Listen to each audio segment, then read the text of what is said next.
พี่น้องเลยเนาะตัดผ้ามาอีกวันนี้ก็ได้เวลาแล้วเนาะตอนนี้ก็เป็นเวลาบ่าย2 โมงพี่น้องเลยเนาะอยากออกคำแน่มื้อนี้ก็พอแม่ตุ้ยเพิ่นขอให้เราอยู่น้ำได้โดนแน่คนน่ะเนาะแต่เก่ากับบ่าย โมงกว่าก็ไปแล้วพี่น้องเลยแต่ว่าตอนนี้ก็2 โมงเนาะ2 โมงน้อยๆแหละก็เลยสิพากันกำลังรถเพื่อนศพเพื่อนกะกำลังถอยกลับมาเนาะกำลังสิเพื่อนศพของพ่อแขกไปสู่ปราสาทอันนี้เนาะพี่น้องเลยกทักทายสบายดีอีกรอบนึงเนาะ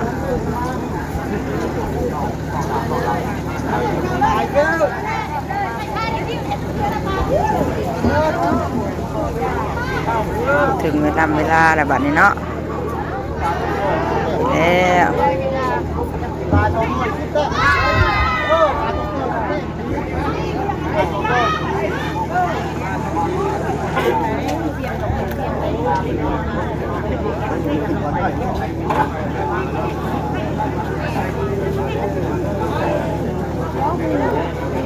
กำลังเคลื่อนศพออกมาพี่น้องเลยเนาะ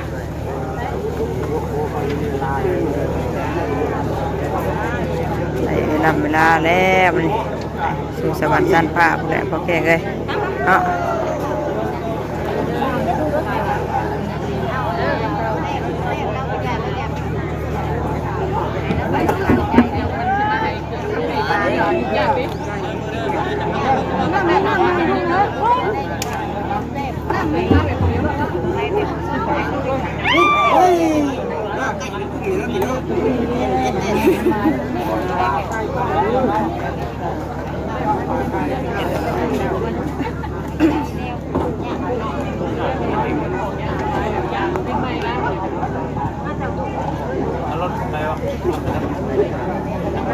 ไปน้ำบ่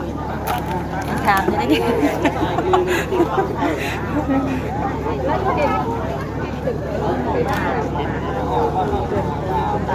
เมื่อเจ้าจะไปใช้น้ำอะพี่จะเข้าพวกจะเข้าจังหวัด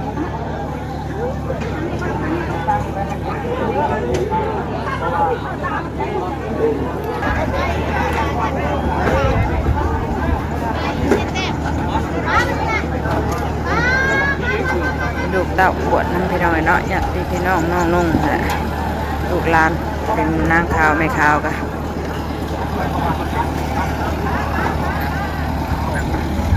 เป็นเตรียมเครื่องคองมาให้แล้ว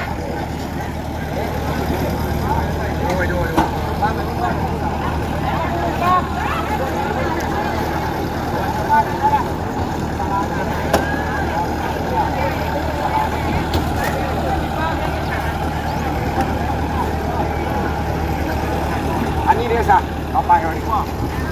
เป็นของเราแม่น่ะวะน้อยเอาไปแล้ววะสิเอาขึ้นรถแล้วละ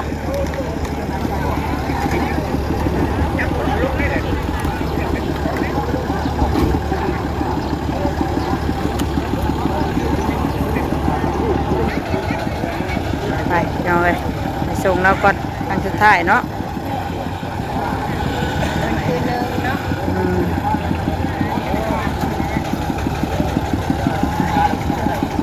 ไปเอารถแมนเชื่อกันเด้อ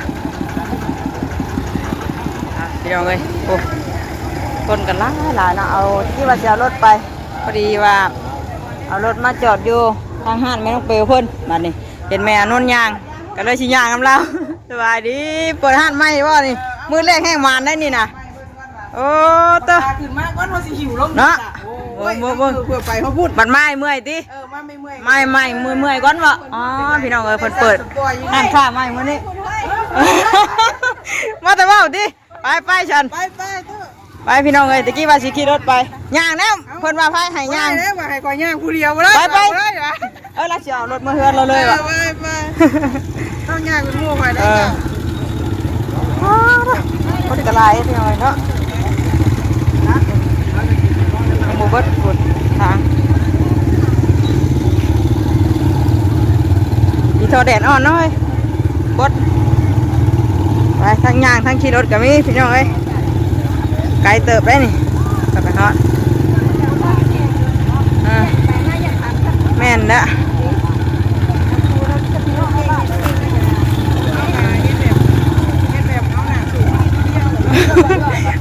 มีแต่หน่ายเลือดฉูอ่ะ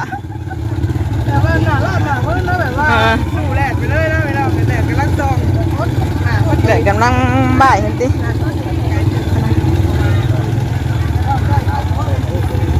ไก่เติบเพื่อหอดภาษาพี่น้องเอ้ยตอนนี้ก็กำลัง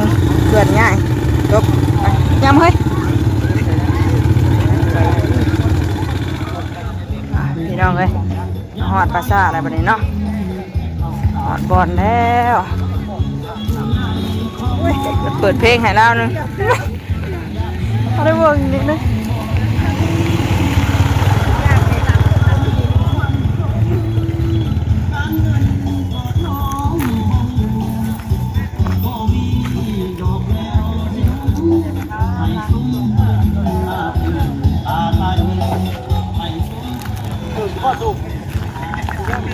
นี่พี่น้องบอลแล้วเนาะ แต่ยังไม่ไปเยอะ อันมื้อนั้นยากบ่ เป็นปืน เออ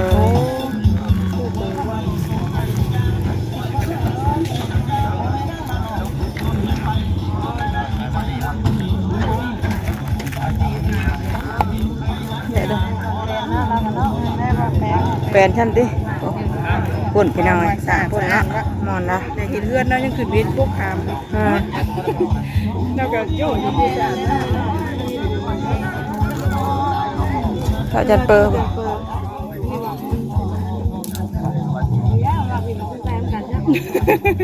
าอยู่ใกล้กันดิ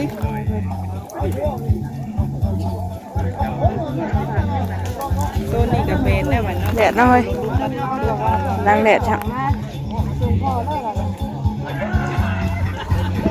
ไปหาโยมก่อนปะแดดนะเดี๋ยวไปหาปืนมา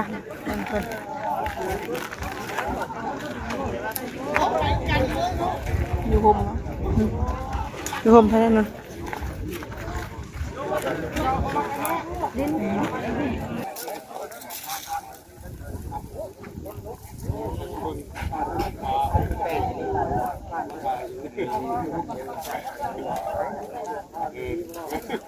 แดดช่องมันนี่เนาะ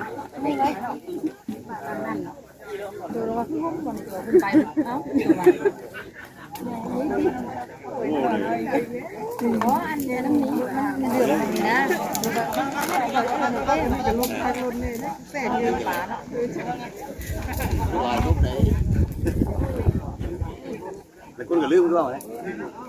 มันจะแบบแล้วนิ้วมันทำนี่หรอมันก็นี่ที่มันเมา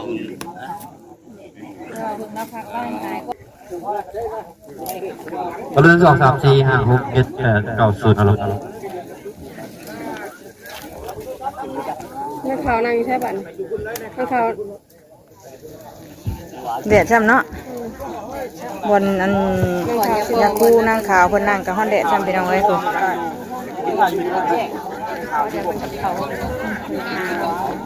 มีเมฆบาง สนใจลำโพงเพื่อนเองไงไงนั่นนั่นในบ้านน่ะ พนันเราเอาคู่ล้างที่มันในบ้านที่ไป ไงสนใจลำโพงเขาเล่นนะผ้าสบายคือกระเป๋ากันแล้ว แน่ ไปแล้ว ไปเลยไปใกล้ง่ายแล้ว ไปแล้ววันนี้ ตอนหลังชนอยู่ตาล่มเมื่อกี้นี่น้องนิวมาถอดนะพากัน แอลแล้ววันนี้เจ้า จัดมาติ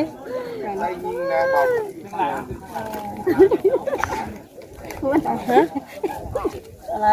โอ้ยยังนี่ แล้วมันพุ่งนี่อยู่แก่จะพุ่ง ดูไว้พุ่นมาหน่อย มันแก่ แม่อยากได้ลำโพงเขาว่า พากันนั่งชนรถไปเลยปะ ไปไป นั่งชนรถมาไม่อ้วนปะชนโฮมรถอีกแล้ว มันแดดพี่น้องเอ้ยไปกะหาส้นโฮมไม้ ของการบ้านเรา คนหลายอยู่เนาะแต่ว่าจักอยู่หมองใดกูไปกะจุ่มตามโฮม อยากได้เขาว่า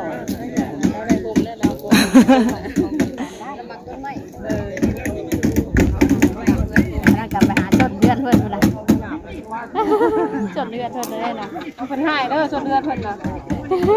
แต่งเข่าได้น่ะบ้านแม่แต่งเข่าเขารู้ว่าแต่งที่แต่งไก่แท้ที่เอาที่ดีคนละแต่ง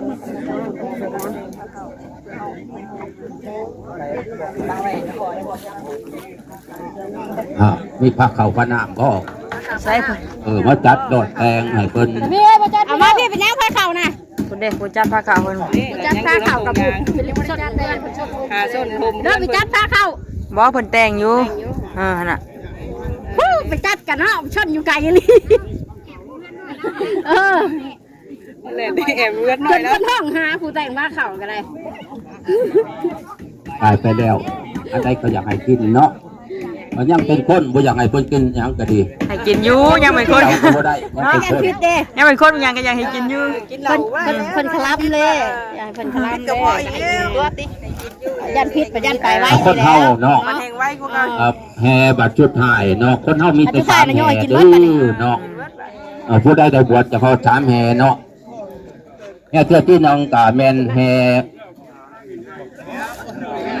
ไปกินดองเนาะแห่เทื่อที่สองก็แม่นแห่เข้าที่ประสาทแห่เทื่อที่สามก็แม่นแห่ฮดแห่บวชเนาะน้อยคนที่ชุดจังได้แห่เทื่อที่สามเนาะน้อยคนที่ชุดเด้อเนาะ นั่นเอาบ่เอาเข่าไปเอาเข่าน่ะ เดี๋ยวเอามา อันนี้แล้วเพิ่นว่าเนาะงามบ่มีผู้อยากได้เนาะมาสิได้แม่นผู้บ่จักหยังเด้อเนาะเพิ่นว่าเนาะ นั่นแหละ ก็ขึ้นอันนี้แหละ ของเล่านะของที่ให้เล่านั่นนะ จุ่มหัวเจี๊ยกัน นั่นเอาให้เราเบิดเลยบ่ ใช้น้ำรดน้ำนางคนเลยจ้ะเอาลงหมดแล้วบ่ ให้สารเราเลยรถจักรเรา เจอพระเวนอย่างนั้นบ่เอ้ยมันตุกยัง ไอ้ยังไง บุญนู้นอันนี้ก็กำลังชีเริ่มมันเลย ใช่สารไปจะไม่ยันเราจักรเราอย่างไรยาแล้วเนี่ยเราอย่างไร มันแดดเนาะยาพอยาตาเพิ่นนั่งก็ได้แดดพี่น้องเอ้ยมันนี่ก็ สบายมากเลยที่แบบน่าจะไล่ได้ค่ะ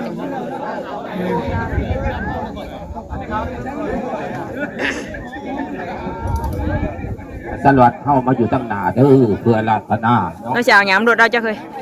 เขาหลายคนเนาะพอโทษขอโทษรับเต็มตัวรับหนึ่ง อยากเทกระเป๋าเลยออกเลย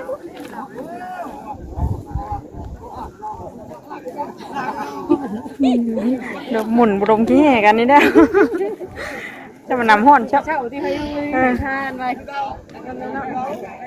ตาสาภะคะวะโตอะระหะโตสัมมาพุทธัสสะนะโมตัสสะภะคะวะโตอะระหะโตสัมมาพุทธัสสะนะโมตัสสะภะคะวะโตอะระหะโตสัมมาพุทธัสสะเมตัญจสัพพะโรกัสสมิงมานาสัมภาวะเยอปาริมานังสุตังอตุจติรินันจะอาสัมปะตังอเวลังยุตันจารังนิสินโนวาสยะโนวายาวาตตาวิกาตามิโกเอตังสติงปมาเมตังวิหารังอิตามาโหติตินจาอนุปกามวัตสะเนนะสัมปันโนภาเมสุริยะเกตังนาหิสตุกภวะสยังปุณเลเตติอนิจจาวัตสังขาราอุปาตวายาปามิโนนิโรจันติเตสังอุปาทโมสุโกอานิจจาวัตสังขาราอุปาตวายาปามิโนอุปสิตวานิโรจันติเตสังอุปาทโมสุโกสัพเพสัตตามารันติจามาลินสุจามาลิสาเลมาเลสาเมนาติเมสังใจโยพวกปวดจุงอ่อนหลังยาฟอเดอร์อานิจจา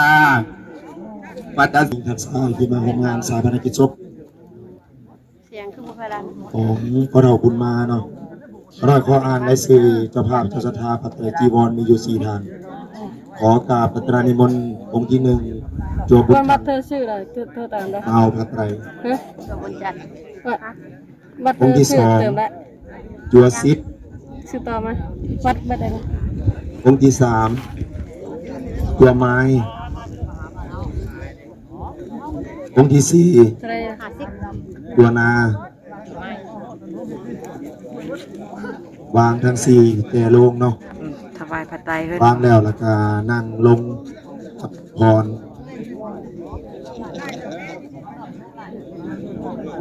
ขอกราบรัตนานิมนต์ญาทานออกพิจารณาผ่าบางสกุลเราอุทิศส่วนบุญส่วนกุศลไปให้พ่อเฒ่าคุณมาผู้จากโลกนี้ไปสู่โลกหน้าตัวที่เขาไปวางกับนางลงเนาะแม่ขาวเตรียมนำยา อนิจจาวัตสังขาราอุปาทวายาปามิโนอุปสิตวานิโลจันติเตสังอุปาทโมสุโกสัพเพจัตตามาลติจามาลิงสุจามาลิสเลสัพเพวังหังมาริสามินาติเมสังไสโย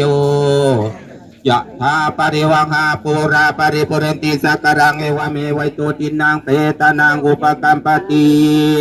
อิสิตังปสิตังตุมหังคิปะเมวัสเมนตันตุสัพเพปุเรนตุสังกปาจันโทปรายโตมณีสุติระสุญตาอุตาปะโลโกวินาสันตุมาเตปวัตวันตรายโยสุขิติกาโยโกภวะอภิวาเนสเนจังวุฒาปัญจานิโยจัตตารธรรมาวตันติอายุวันโนสุขังปาลังอายัตนาอายัญจักโคตากิ ไปวางดอกไม้จันทร์ตามด้วยไม้ขาวลุกขึ้นเนาะทางเจ้าภาพไปทาลางน้ำขมิ้นในทางกระทานในเด้อ ให้แม่เธอ เจ้าภาพแต่ละคนยืนอยู่มองทางออกคนนอนเจ้าภาพ ล่างเท้าคนจี จัวบทใหม่จัวไม้ขาวยืนอยู่มองทางน้ำขมิ้นเนาะเรียงแถวเพื่อเขาจะได้ส่งต่อ หดจัวเชิญในมุ่นไปทั้งมุ่น ย่างออก อันนั้นเพิ่นโทษนะมีคนโทษ เดี๋ยวรอถ่ายรูป คนมีโหดอะไร รอถ่ายรูป ไม้ขาวก่อนเลยเด้อก่อนเลย นะครับเขาวางเลยเนาะไม้ขาว ไอ้ เขาวางดอกไม้จันทร์ ยังบ่มีบ่ใช่ ยับมาพี่เนาะ นั่นแหละคือทางน้องคนแก้ไขให้ ปล่อยให้บรรดาญาติพี่น้องแขกประธานเนาะออกมาขอเงินเซนเดอร์เนาะพ่อแม่พี่น้องแขกประธานออกมาใกล้ๆละไกลมีผู้ใดไปล่างสาพนักกิจศพของคุณมาผู้เสียชีวิตยิบเอาดอกไม้จันทร์แล้วก็เขาไปวางได้เลยเนาะข้าพเจ้าก็ต้องขอคือปกติทางหาครอบครัวคือทางหาเจ้าภาพแสดงความมุ่งคุณของพระกับใจแขกประธาน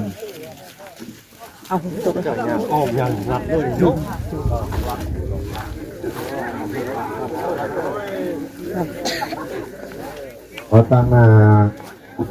ตัวบุญจันทร์ผมโดยลูกหลานจากพี่น้องพ่อแม่ไอ้น้องของเพิ่นภายในครอบครัวเพิ่นแสดงความมุ่งคุณของพระกับใจแขกประธานที่ทางได้มาแบ่งเบาความช่วยเหลือทุกโศกหรือว่าให้กำลังใจบอกว่าจะเป็นทางด้าน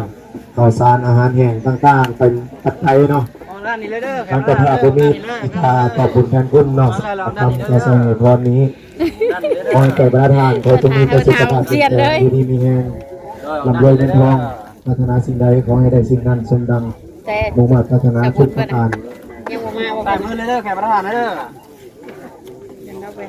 แต่ก็มือตั้งกองบุญนี่ก็ยังบ่มาถึงหูมือเนาะทางเจ้าภาพยังบ่ได้ระบุมาหลังจากแจกประธานวางดอกไม้จันทร์เรียบร้อยแล้วก็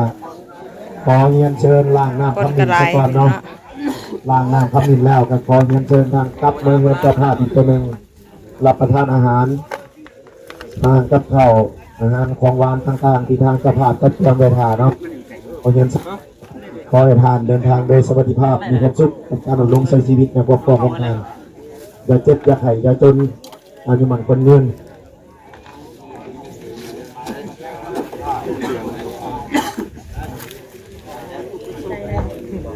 ลากแต่มือเด้อลากแต่มือเด้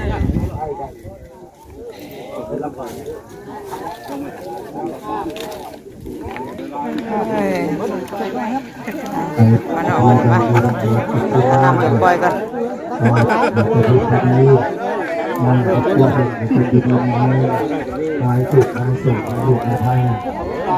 นั่งข้างหลังก็ต้องขยิงขึ้นน้อยนึงเนาะนั่งขยิงขึ้น โดยเอารถนั่งแบบใดก็นั่งที่ถนัดโดยขยิงขึ้นน้อยนึงเพื่อจะได้เห็นหน้าตา จะเบิ่งกล้องไหนดีแล้วอะ หลายกล้องแล้ว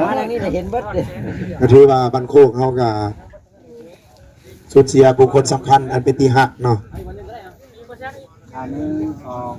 ผู้ใหญ่จากไปขอขอบใจทางการนำบ้านเอา